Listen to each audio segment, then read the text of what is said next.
ఒకప్పుడు గొప్ప అరణ్యాల్లో టాంజోంగా అనే రాజ్యం ఉండేది. టాంజోంగా రాజ్యాన్ని బోరిస్ అనే దుష్టరాజు పాలించేవాడు. అతని రాజ్యంలో ఉన్న ప్రజలు చాలా అసంతృప్తితో ఉండేవారు. వారిపై విధించే పన్నులు అధికంగా ఉండేవి. సైనికులు, బెదిరింపుదారులు మరియు వాక్ స్వాతంత్రం యొక్క హక్కు ఎవరికీ అనుమతించబడలేదు.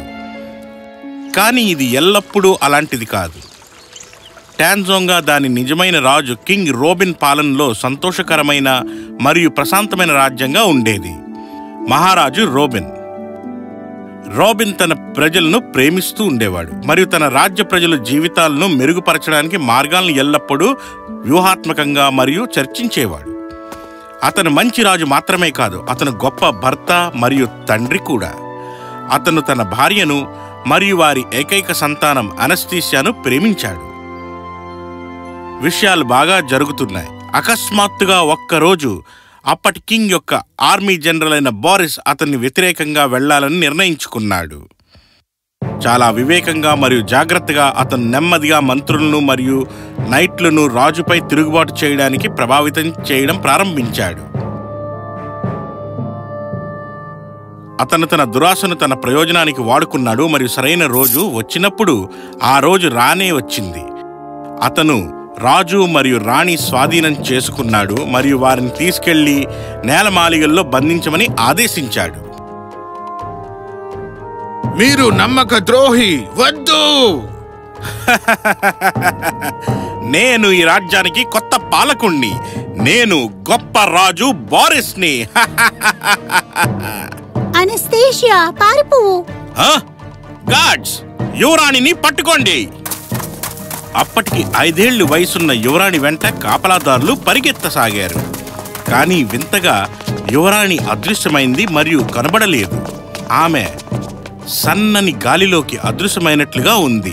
రోజులు గడిచిపోయాయి మరియు సైనికులు తమకు యువరాణి దొరకలేదనే భయంతో ఉన్నారు. వారు తమలో తాము చర్చించుకొని తిరిగి మహారాజు బోరిస్ వద్దకు వచ్చి ఇలా అన్నారు: యువర్ హైనెస్, ప్రిన్సెస్ రివర్ దాటడానికి ప్రయత్నించింది. అప్పుడు ఆవిడ నీళ్లలో మునిగిపోయింది. మంచిది. రాబిన్ యొక్క ఏకైక వారసురాలు ఇప్పుడు పోయింది. రాజ్యం ఇప్పుడు నాకు చెందినది. నేనొక్కడినే.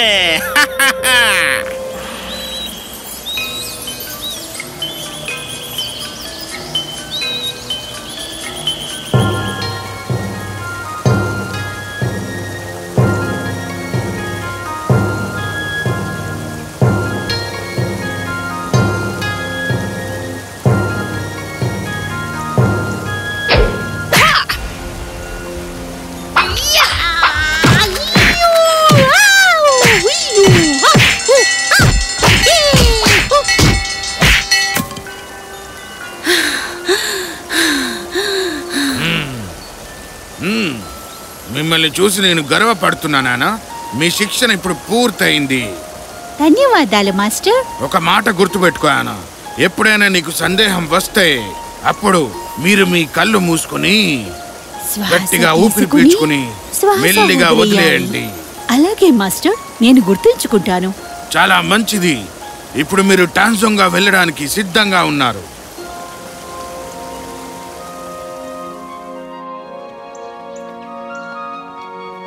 ఏ పాప, నీ బ్యాగులో ఏముంది చెప్పు. మా చిన్ని చెల్లెల కోసం 2 యాపిల్లు ఉన్నాయి అంతే. ఆమెకి ఇది అవసరం లేదు. ఇది నాకు ఇచ్చేసాయి. నేనివ్వను. ఆమె చాలా ఆకలిగా ఉంది. ప్లీజ్. ఎంత ధైర్యం నీకు! నేను చూస్తాను నిన్ను. ఆ చిన్ని పిల్లని భయపెట్టడానికి మీ పరిణామాలు బలగాన్ని ఉపయోగిస్తారా? ఎవరు నువ్వు? నా మార్గం నుండి తప్పుకో. అమాయక ప్రజల్ని బెదిరిస్తే చాలు. మీ రాజు వద్దకు తిరిగి వెళ్లి అతని రోజులు ఇప్పుడు లెక్కించబడతాయని అతనికి చెప్పండి. ఆ సైనికుడు పారిపోయాడు. అనస్థీషియా పిల్లవాడు వైపు చూసింది మరియు పిల్లవాడు చిన్నప్పుడు బయలుదేరాడు. ఆగు, నీ పేరేమిటి? ఏషా. వావ్, నువ్వు సూపర్ హీరోవి ఏషా. సూపర్ ఏషా. ఇంటికి వెళ్ళు. మరియు దానితో అనస్థీషియా రాత్రికి అదృశ్యమైపోయింది. త్వరలో అనస్థీషియా ప్రజలను రక్షించడానికి వచ్చిన సంఘటనలు వార్తలు చేయడం ప్రారంభించాయి. రాజ్య ప్రజలు తమను రక్షించడానికి ఎవరో ఉన్నారని సంతోషించసాగారు. ఆమె ఎవరు? నాకు తెలీదు. ఆమెను మేము ఇంతకుముందు చూడనే లేదు. ఇంతలో ఆమె పిల్లలకు రోల్ మోడల్ గా మారిపోయింది. హే చూడండి, నేను సూపర్ ఏషియా. మీ రాజు వద్దకు వెళ్ళి అతని రోజులు లెక్కించబడిందని చెప్పండి. త్వరలో సూపర్ ఏషియా వార్తలు రాజు వరకు చేరుకున్నాయి. అసలు ఈ సూపర్ ఏషియా అంటే ఎవరు, మరియు అతను నా సైనికుడిపై దాడి చేయడానికి ఎంత ధైర్యం? సార్, ఆవిడ నన్ను నిశ్శబ్దంగా ఉండమనడానికి నీకు ఎంత ధైర్యం? అయ్యో, నా ఉద్దేశం అది కాదు సార్. ఆ సూపర్ ఏషియా అమ్మాయి అబ్బాయి కానే కాదు అని చెప్తున్నా. ఒక అమ్మాయా? ఒక అమ్మాయి నా రాజ్యంలో వినాశనం కలిగించిందని మీరు అంటున్నారా? మంత్రులు మరియు బోరిస్ మాట్లాడుతుండగా మినిస్టర్ ఆఫ్ పబ్లిక్ వెల్ఫేర్, దాని పేరు కోసం మాత్రమే ఉంచబడిన హోదా మినిస్టర్ హరూటో, అతని కనుబొమ్మల్ని వంపుకున్నాడు. మధ్యలో మాట్లాడుతున్నందుకు నన్ను క్షమించండి. మనం మినిస్టర్ ర్యాంక్ ఒక్కసారి మనకి ఆ విషయం గురించి చెప్తే ఆవిడెక్కడ కనిపించిందో తనని పట్టుకోవడానికి మనకి చాలా సులువు అవుతుందని నేను చెప్తున్నా మీకు. నేను అంగీకరిస్తున్నాను. ఆవిడ కేవలం సూర్యుడు అస్తమించిన తర్వాతే కనిపిస్తుంది. ఆవిడ పగటి పూట అస్సలు కనిపించదు.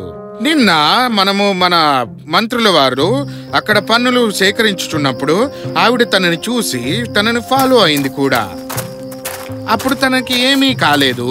కానీ సాయంత్రం తను క్యాసల్ కి వస్తూ ఉండగా ఆ ట్యాక్స్ మనీతో పాటు తనని కట్టిపడేసి బంధించేశారు అక్కడ. గత కొన్ని వారాలుగా మన సైనికుల మీద తను దాడి చేస్తూనే ఉంది. కానీ వాళ్ళందరూ మన కోటకి సంబంధించిన వారే అయ్యారు సార్. మిస్టర్ హరూటో ముఖంలో ఒక చిన్న నవ్వు కనిపించింది. ఆ రోజు సాయంత్రం మిస్టర్ హరూటో టౌన్ స్క్వేర్ యొక్క ఎడారి రహదారి వద్ద ఉన్నాడు. అతను అకస్మాత్తుగా తన వెనుక ఎవరో ఉన్నారని అనిపించింది. అతను నవ్వాడు. మిస్టర్ హరూటో ఒకేసారి ఆమె చేతిని పట్టుకొని కంటికి చూస్తూ నవ్వాడు. అనస్థీషియా అయోమయంలో పడింది. యువరాణి అనస్థీషియా, మీరు ఎవరు? నా పేరు మీకెలా తెలుసు? హర్షా మేజర్, మీ కళ్ళ కింద మీ జన్మ గుర్తులు నక్షత్ర రాశి రూపంలో నాకు కనిపిస్తున్నాయి. హర్షా మేజర్. అనస్థీషియా యొక్క కనుబొమ్మలు వంపు మరియు ఒకేసారి ఆమె గాలిలా కదిలింది.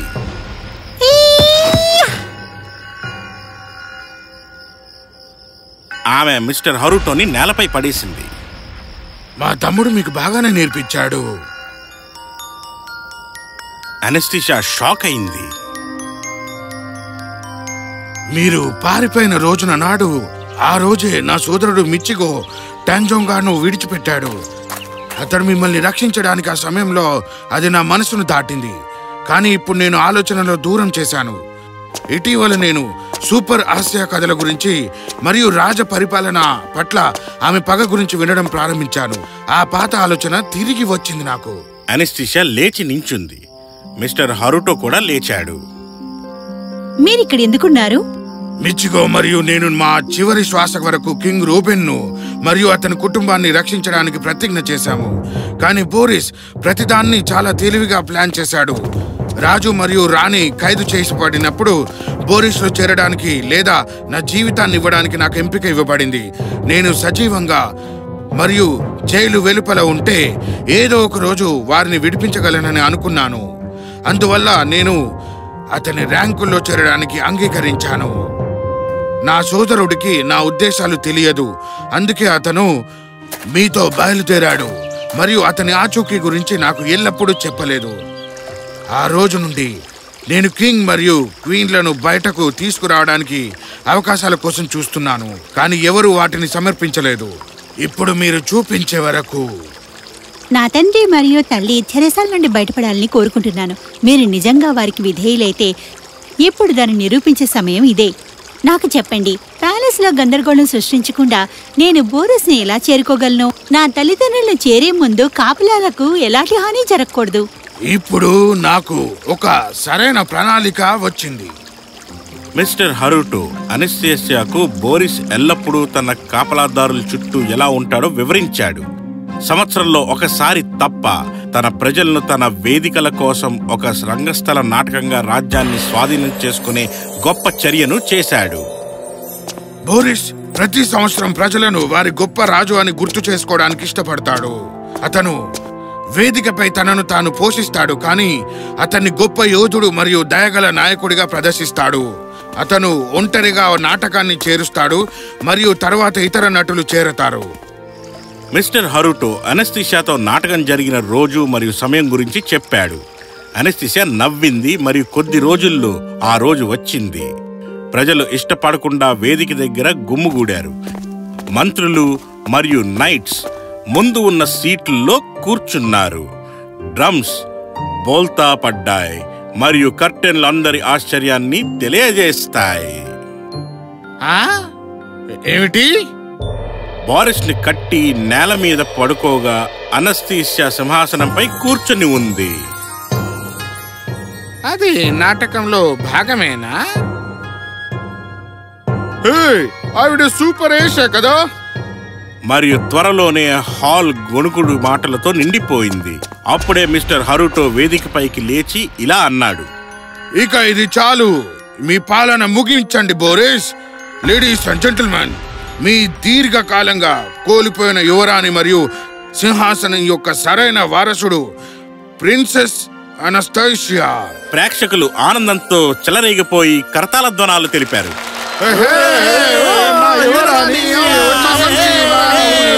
ఇప్పుడు వచ్చేసింది, చూడండి.